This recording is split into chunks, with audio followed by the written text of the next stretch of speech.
Tonight from Hollywood, California, we bring you Bob Hope.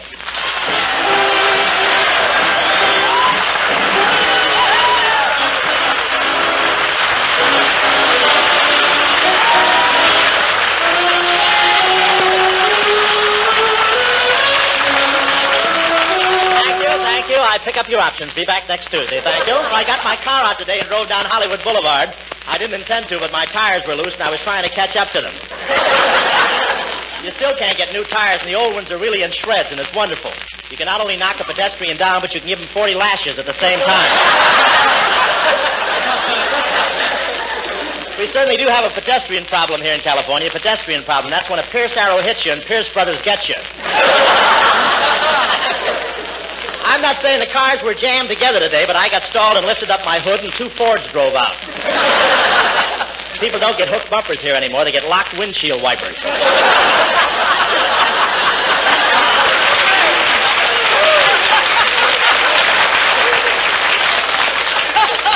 And nobody puts out his hand. He's afraid somebody will run over it.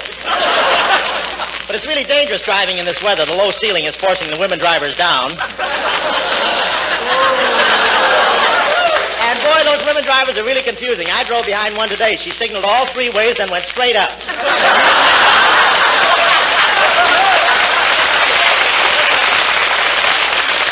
And boy, they're getting a lot of money for used cars here. I saw a sign today that said 1924 to $1,000 with push off the lot, $3,000. I walked into a used car lot and told the salesman I wanted something racy for $100. And he showed me the first chapter of Forever Amber. I won't say my car's old, but when I drove by Griffith Park this afternoon, even the benches applauded.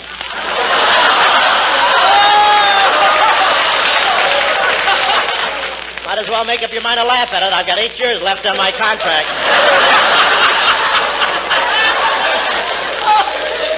And I can go to Skelton again tonight, too, you know.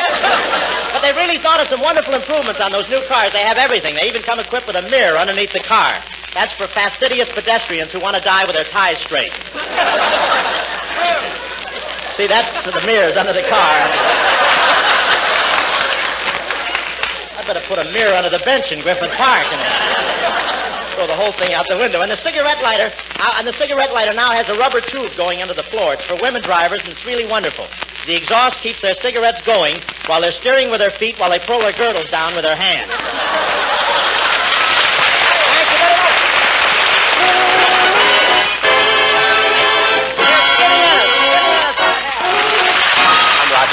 Rainbow, sailing around the sun, having laughs, having fun. You made the wind and rain go. What a deal, what a deal, what a feeling, wrapping your love around me. Nestling in the night, this is real, this is right. Millions of dreams surround me. What a deal. I was lonely, as only I can be. Then in a twinkling, you were sprinkling moonlight on me. Now even the stars are spinning. Funny how your embrace makes my heart start to race. Heaven is just beginning. What a deal.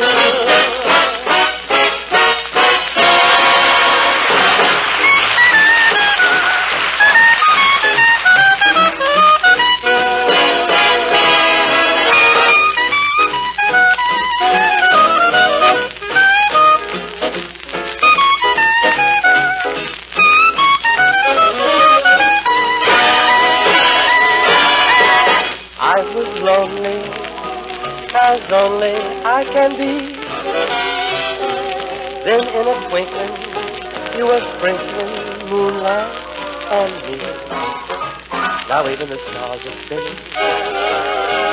Funny how your embrace makes my heart start to race. Heaven is just beginning.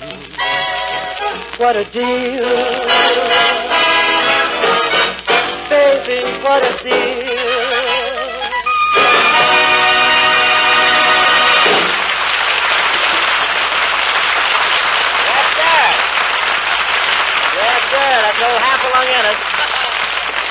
Good old Skinny Ennis singing, what a deal. Yes, sir, Skinny Ennis is back and rigor mortis has got him. Ladies and gentlemen, Francis Langford is not with us tonight. She's taking a well-earned vacation in her hometown, Lakeland, Florida. So I asked another young lady to drop in, my first Paramount girlfriend and Bob Burns' girl Thursday. Here she is, Miss Shirley Ross, right here.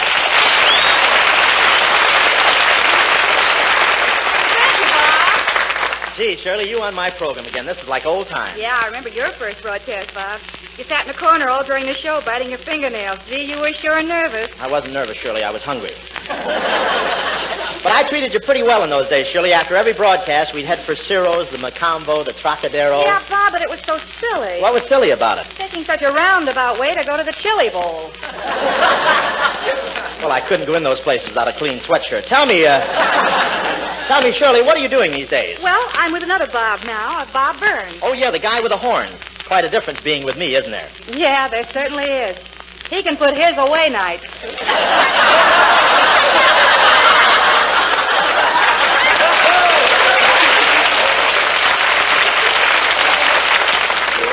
Yeah, but can he jack up his car with his? That's what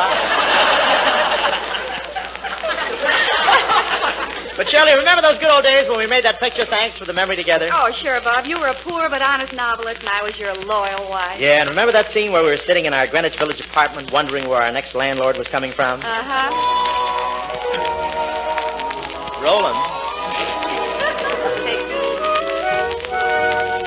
Robert, darling, let's go out tonight. No, I'm tired. Tired? How can you be tired? You've been dodging work for 10 years. You think it's easy? Robert, why don't you get a job, huh? Don't crowd me. I'm taking a correspondence course in specialized selling, aren't I? Yeah, but you're going so slow. If you don't hurry, by the time you're through, there won't even be any market for buggy whips. Robert. Oh, I don't think Happy Hips will sell them. Robert, dear. Yes, honey. Everything will be all right. Just hold me in your arms. Okay. Not so tight. I haven't eaten in 3 days. And put your arms around me. I ate yesterday. Oh, you're so considerate. You know, when I hold you like this, I get frightened. Why, only this minute I was thinking about going to work. It's just the hour, Robert. Oh. Have you got a cigarette? A whole one? Here's the last one. We'll go partners in that, too, huh? Gee, isn't this a wonderful night? Uh-huh. Here we are, out of cigarettes, holding hands and yawning. Look how late it gets. Two sleepy people by dawn's early light. And too much in love to say goodnight. Well, here we are in the cozy chair. Picking on a wishbone from the Frigidaire. Two sleepy people with nothing to say. And too much in love to break away. Do you remember the nights we used to linger in the hall? Yeah, Father didn't like you at all. Hey, your father's stash. Remember the reason why we married in the fall? To rent this little nest and get a bit of rest. Well, here we are, just about the same.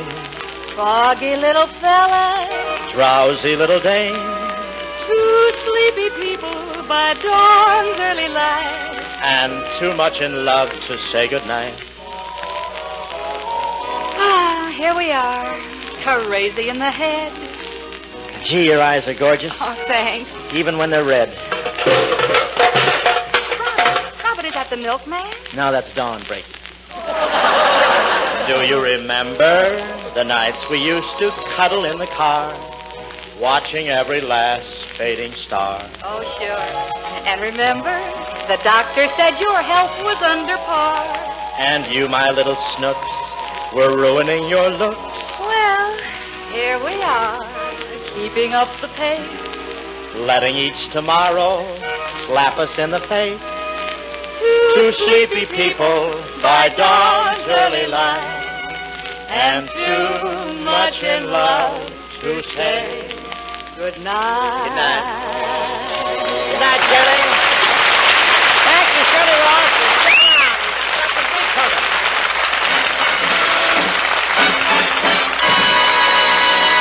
And now, ladies and gentlemen, I'd like to introduce a very nice guy who Warner Brothers have turned into a movie bad man. He's played sinister parts so much, he signs his autograph with a dagger dipped in arsenic. One of Hollywood's outstanding character actors, Mr. Sidney Greenstreet.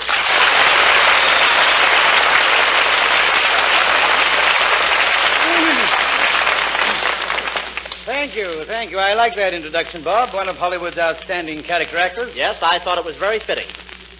Yes, especially tonight. One of Hollywood's outstanding character actors is one of Hollywood's outstanding characters. Let's change the subject. Tell me, has your tailor been released from active duty, or is he still making balloons for the Army? Now we're even. One sass for one sass. Now let me see.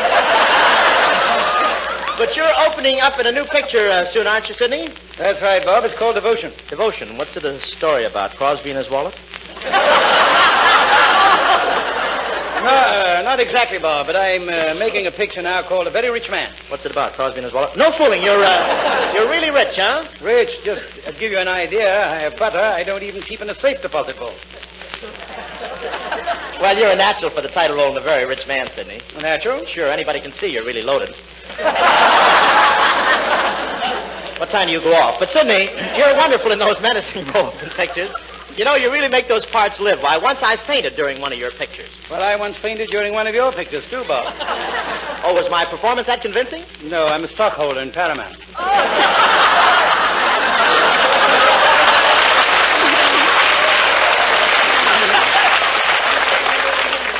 How can he look so much like Santa Claus and say things like that? Yeah, that's what it was. Say, you've really killed a lot of people on the screen, haven't you? Yes, Bob, I spilled so much blood. The Red Cross has a man following me 24 hours a day just on speculation. I'm taking things easier now, Bob. I've become a collector of paintings. Oh, that's a coincidence. I'm a collector myself. Rare antiques. Rare antiques? Yes, you must come over some night. I'll show you the finest collection of for rent signs in America.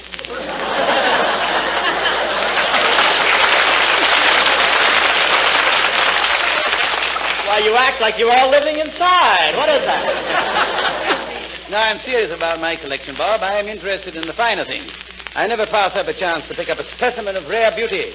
Shake hands, brother. What local do you belong to? Bob, we are not talking about the same thing. The kind I mean comes with a beautiful phrase. Shake hands, brother. What local do you belong to? Bob, you haven't changed at all since we played together in Roberta on Broadway. Ah, Roberta. You know, Sidney, the stage was my first love. Yes, too bad. It was such a one-sided romance.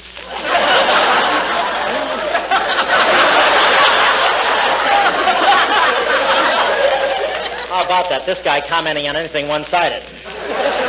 But, Sidney, you were really wonderful in Roberta. You think so, Bob? Gee, I thought maybe they didn't like me. After they made me take that vacation in the middle of the season? Oh, it wasn't that, Sidney. It's just that the play had been running 6 months, and they thought it was time they gave the audience a look at the scenery. Well, Bob, you've certainly gone a long way since then. Thanks, Sidney, and you'll see someday I'll win the Academy Award, and when that time comes, you can call me Oscar. Okay, Bob. When that time comes, I'll call you Oscar. And, Bob. Yes? You can call me Frankie Boy. Thank you, Sidney. Thank you very much. Very good. And meet you again a little later is the Fat Man.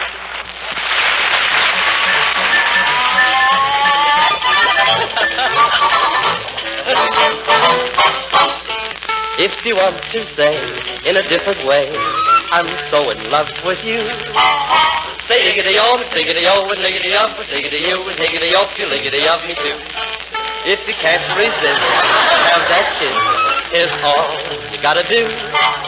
Say higgity-o, what liggity-is, the liggity-it'll, higgity-is, and liggity-it, will siggity-um to you. I will show you the easy way to learn it in a minute. Just take each word that you want to say and put an iggity in it. If the one you love needs a little show, then you should make this plea. Say diggity ear with iggity oo, my diggity dreams are diggity oo, so wiggity won't you iggity marry me.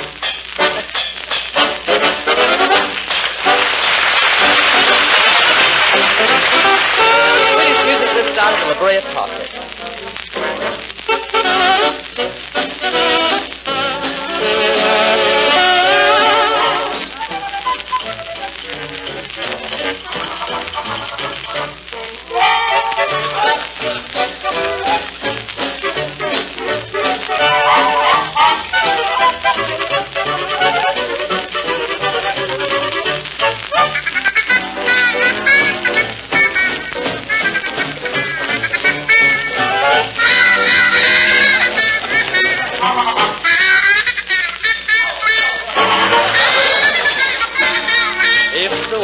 along, leaves a little show. Then you should make this clean. Say diggity here with diggity you, my driggity eens and twiggity you, so wiggity won't you marry me?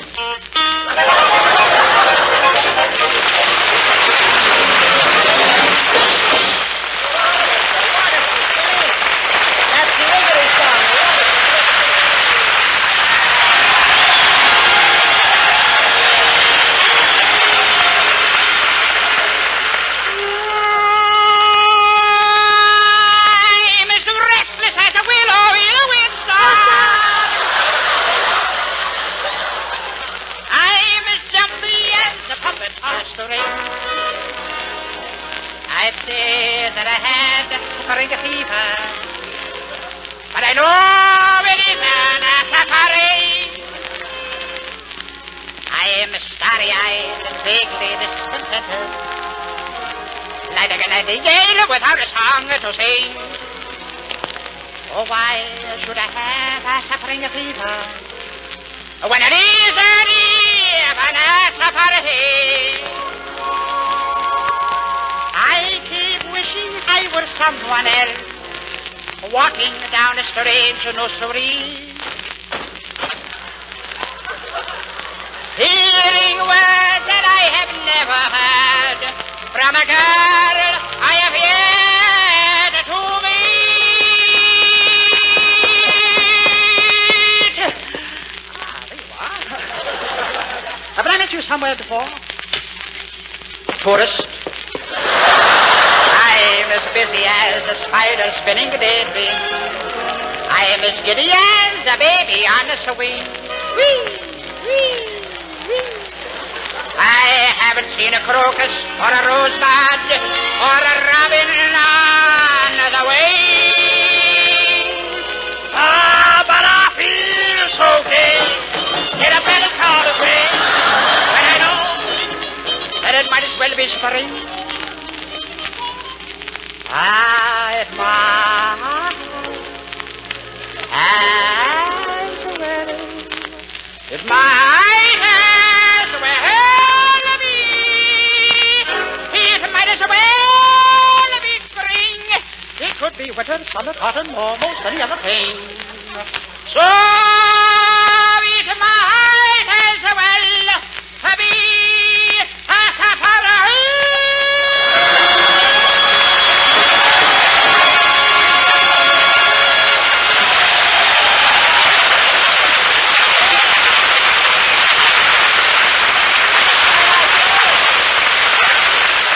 Jerry Colonna singing It Might As Well Be Spring. I don't know about the spring, but he's really got a master. Now, tonight, ladies and gentlemen, we present a spine-tingling, blood-curdling mystery drama, The Case of the Missing Nylons, or Where Did They Run? Starring our guests, Sidney Greenstreet and Shirley Ross, and that incomparably tough detective... My name is Humphrey Hope. Now we find the famous detective in his office talking to his secretary, Lauren Ross. All right, Miss Ross, take some dictation. Okay, Humphrey, I'm ready. Shoot. Okay. Just as I thought, you still can't spell.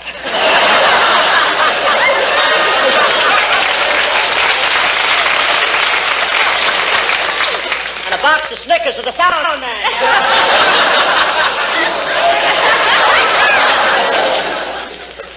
Come on, Loren. Give me a kiss. Shut up, you no good lousy punk. You make me sick, always giving me that sweet talk. Don't be like that, Humphrey. You know, if you want me, all you gotta do is whistle. Whistle?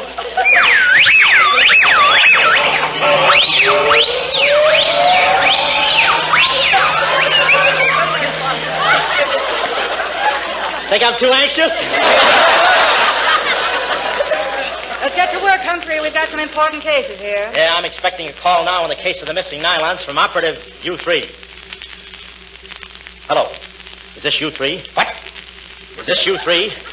Yeah, I think he's talking to the Amber sisters.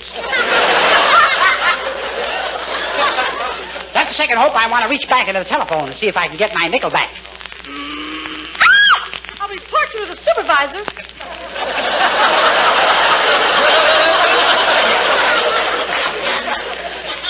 Reached back too far.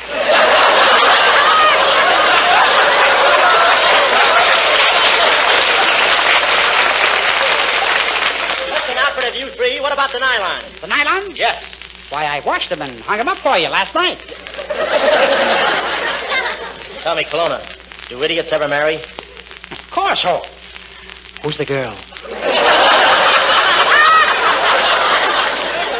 Now, Colonna, stay close to this case. Okay, Hope. Say, I've been following Gypsy Rose Lee all day. You've been following Gypsy Rose Lee all day. What have you got to report? Nothing on her. Stop clowning, Colonna. A truckload of nylons was hijacked last night. What are you doing about it? Changing the license plate. Colonna, you're a detective and a crook, too. You're playing both ends against the middle. What's that, Hope? You're playing both ends against the middle. Limber old son of a gun, ain't I? Colonna, what makes you act this way? Well, it's those bats in my belfry, Hope. They're becoming more demanding than ever. Now they want me to part my hair in the middle. The bats in your belfry want you to part your hair in the middle. What for, Colonna? Need a new landing strip. Colonna, I pronounce you king of the morons. Thanks. Are you abdicating?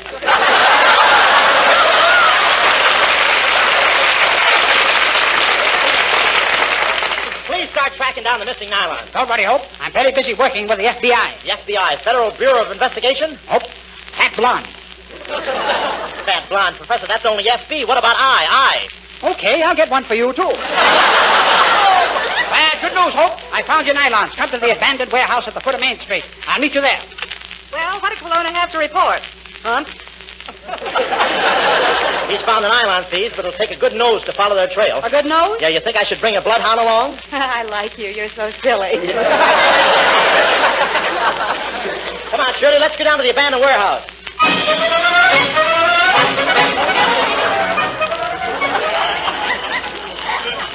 Say, here's the building. I'll open the door. It's stuck. I'll force it open.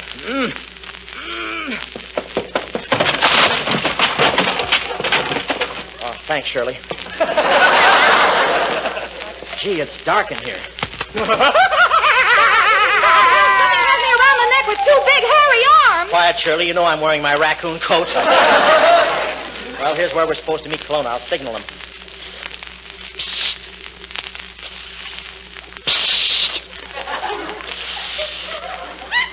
Shall we have a short pause to wipe off our chins?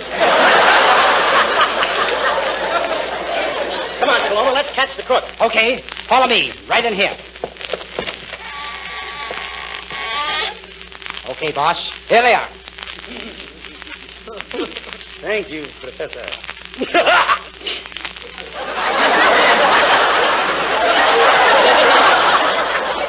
What's this, Professor? You've trapped us.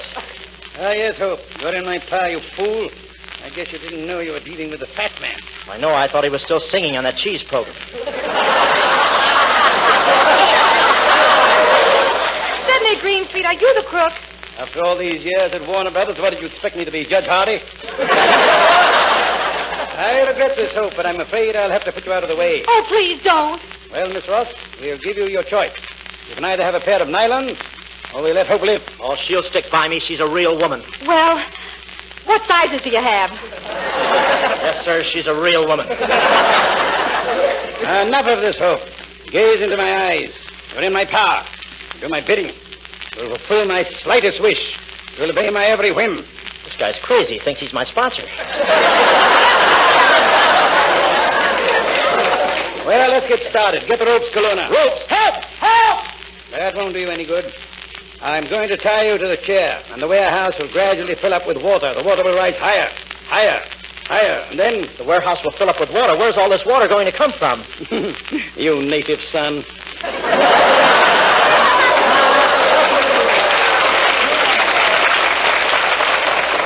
All right. Put up your hands, all of you. What's this, Colonna? Stand back, Greenstreet. In front, please.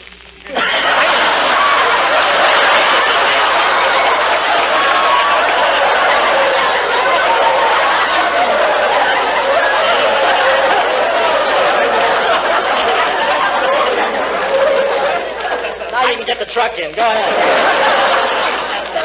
Okay, I've got a gun. I got a gun right here. I know. Right there. Yes, there you are. Colonna.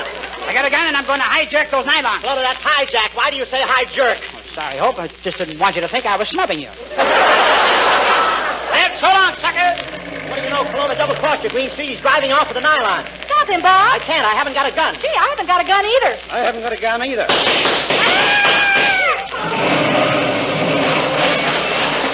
Boy, this is amazing. None of us had guns. Who shot Colonna? In my vest pocket, Peter Lorre.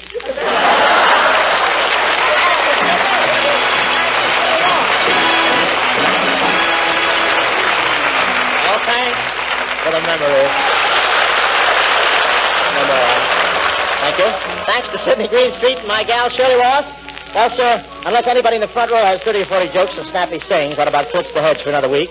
And not so fast, Bob. What about that award you received today? I'll see you next Tuesday, Wendell. For outstanding service to the Military Order of the Purple Heart. What'd you do to win it, Bob? Nothing I wouldn't do over again, Wen. Well, National Commander Hamilton of the Order of the Purple Heart says that laughter is the big bottle of tonic in the military hospitals. And for keeping the bottle filled, he presents you with the citation and also sends you the personal thanks of each man who wears the Purple Heart. Thank you very much.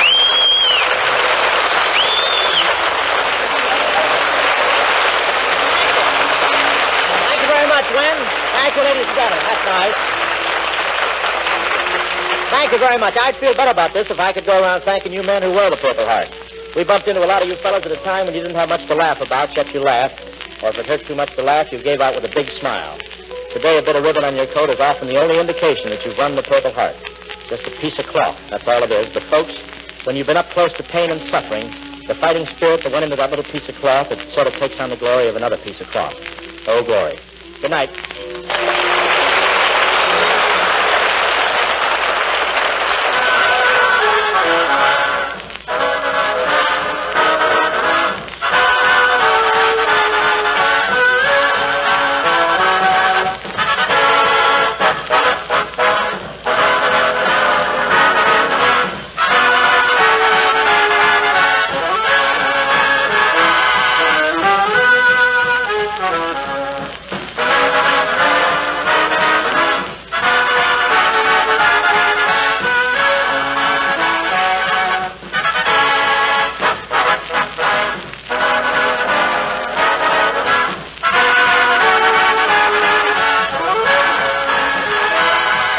This is the Armed Forces Radio Service.